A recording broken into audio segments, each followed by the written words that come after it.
Assalamualaikum warahmatullahi wabarakatuh. Perkenalkan, nama saya Satrio Bagas Riantoro dari kelas akuntansi perpajakan, akan menerangkan mengenai bea materai per 1 Januari 2021. NIM saya 2017-12204. Bea materai pengertian. Menurut DJP, pajak atas dokumen yang terhutang sejak saat dokumen tersebut ditandatangani oleh pihak-pihak yang berkepentingan atau diserahkan kepada pihak lain bila dokumen itu hanya dibuat oleh satu pihak saja.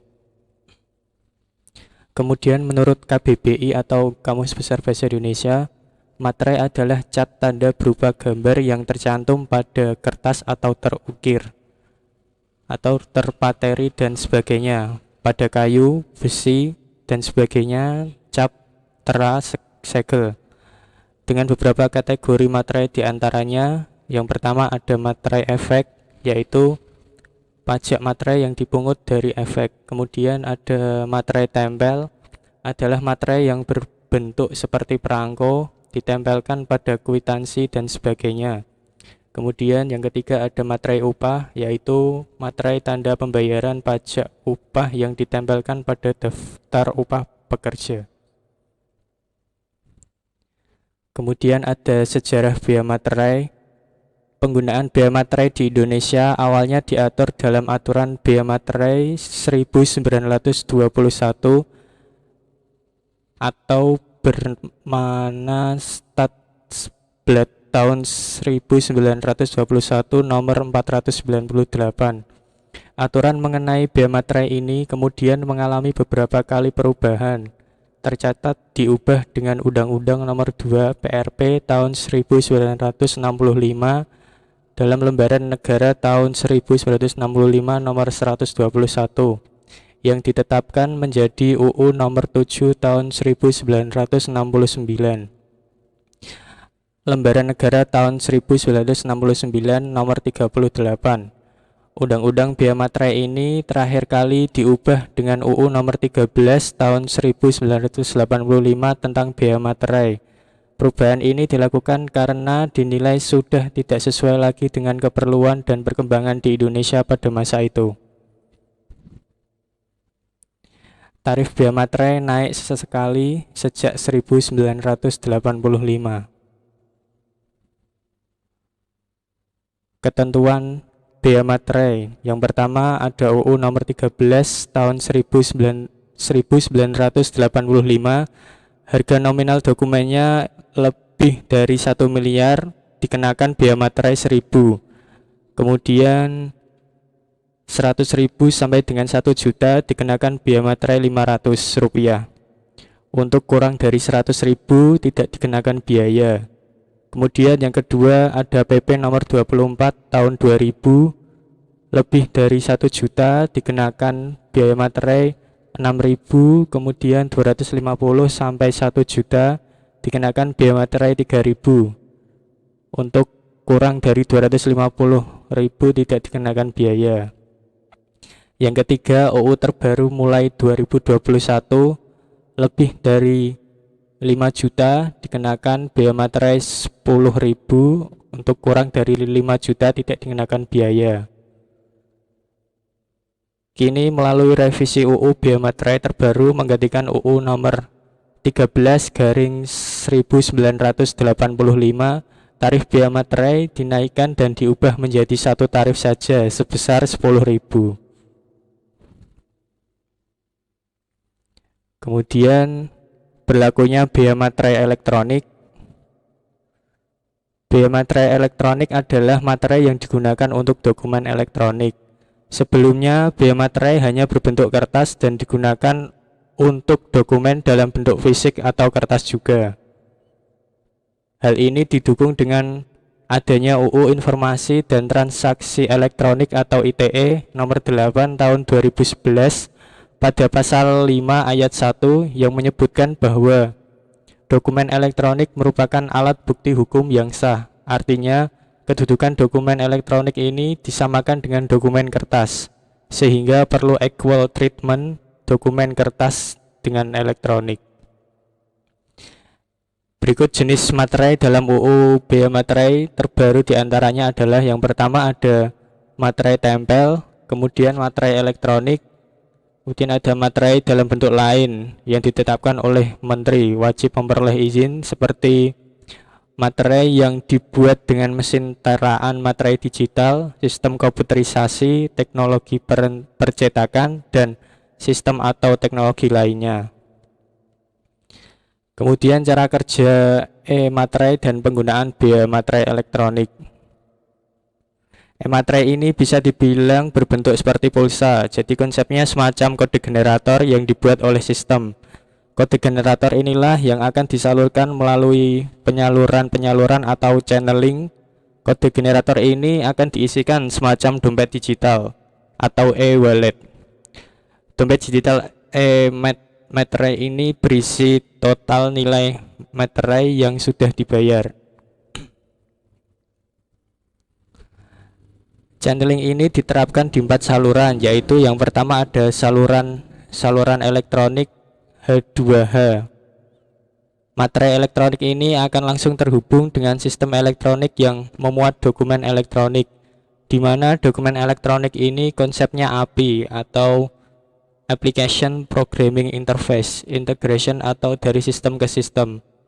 Dokumen elektronik yang dibuat dalam saluran elektronik tersebut secara otomatis akan tertera berdasarkan dokumen yang dibuat dan sesuai dengan kriteria.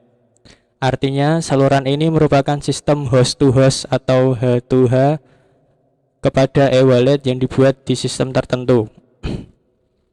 Selanjutnya, saluran elektronik terhubung dengan e-wallet. Sistem pada saluran elektronik untuk dokumen fisik ini juga menggunakan e-wallet namun ditera oleh mesin yang terhubung dengan dompet digital. Sehingga dokumen ini dimasukkan ke dalam mesin yang terhubung dengan e-wallet, kemudian langsung ditera secara elektronik. Kemudian ada saluran pada merchant untuk materai tempel. Ini adalah saluran yang ada pada merchant menggunakan komputer tertentu atau mesin printer tertentu maupun kertas tertentu untuk mencetak materai tempel. Opsi ini sebagai cara ketika membutuhkan materai tempel untuk dokumen-dokumen fisik. Kemudian ada e-materai saluran pos. Sistem materai elektronik atau e-materai ini juga terhubung dengan sistem pos atau point of sale system. Setiap kwitansi atau dokumen transaksi apapun yang dihasilkan oleh pos ini sepanjang memenuhi kriteria secara otomatis akan ditera materai. Kemudian ada dokumen elektronik jadi objek yang dikenai bea materai.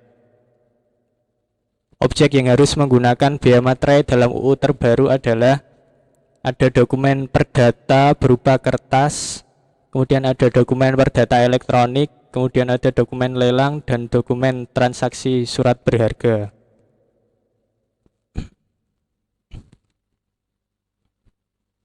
Bea materai saat terutang. Bea materai terutang artinya nominal dari bea materai tersebut secara sah harus disetorkan ke negara. Lalu, kapan bea materai saat terutang? Yang pertama, saat dokumen dibubuhi tanda tangan atau surat perjanjian, akta notaris, dan akta PPATK. Yang kedua, saat dokumen selesai dibuat. Surat berharga dan dokumen transaksi surat berharga termasuk dokumen transaksi kontrak berjangka.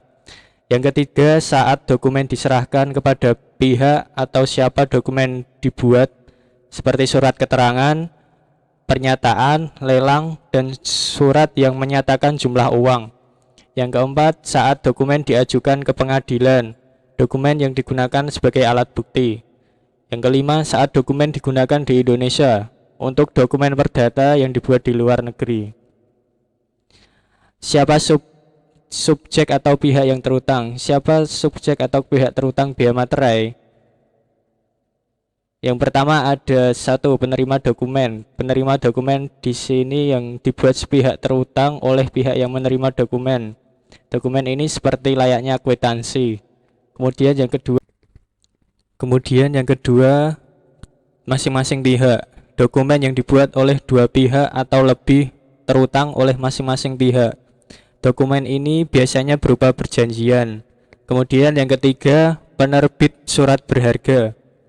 Dokumen berupa surat berharga terutang oleh pihak yang menerbitkan surat berharga. Yang keempat, pihak yang mengajukan dokumen ke pengadilan. Dokumen yang digunakan sebagai alat bukti di pengadilan, biaya materai terutang oleh pihak yang mengajukan dokumen. Kemudian yang kelima, ada penerima manfaat atas dokumen. Dokumen yang dibuat di luar negeri dan digunakan di Indonesia, biaya materainya terutang oleh pihak yang menerima manfaat atas dokumen tersebut. Jadi, pihak terutang artinya pihak yang memungut biaya materai. Pemungut biaya materai contohnya perbankan dan retail.